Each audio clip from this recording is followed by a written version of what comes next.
The US dollar is under threat as the continuing global reserve currency, as is its critical function in pricing and trading the most important commodities and other assets on Earth. Yet rather than having these stark realities presented as leading news stories in mainstream video, print, or online press, you'll instead see symptoms of it all in seemingly unrelated political news, like European and Eurasian nations circumventing the latest sanctions on Iran by Washington, or even in recent and rare diplomatic headbutting between the US and its otherwise strident ally Saudi Arabia over the gruesome murder of a Washington Post and establishment embedded Saudi reporter in a foreign consulate, which relies ultimately upon a strong, trusted dollar for the sake of perceptual solvency and other confidence tricks.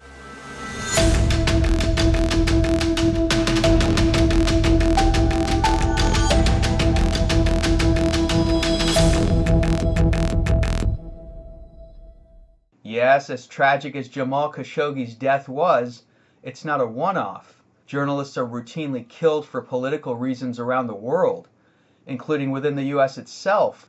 Yet why such a loud, harmonized global diplomatic and human rights outcry over this latest victim of truth-telling? Because rather than continuing to color within the assigned lines, Riyadh has been courting a rising, rapidly integrating collective Eurasian development juggernaut which draws the daily ire of ruling elites in Washington, London, and their closest Atlanticist allies.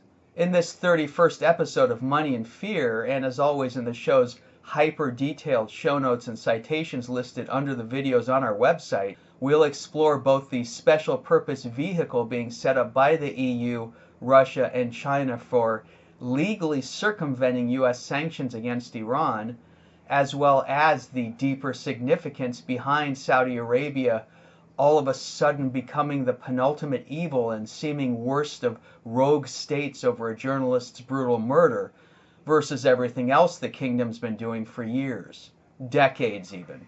If you're not a Newsbud member yet, please join and tell others. It costs practically nothing, yet gives you information you're not supposed to know, thus empowering you to stay ahead of the herd and to think like deep state actors scheming sanctions, currency wars, good cop, bad cop deceptions, and possibly even politically useful assassinations as tactical means toward wider ends. Think. The time is now to support independent, nonpartisan media, so please consider joining the worldwide Newsbud community today and tell other genuinely curious friends and family out there as well. Thank you.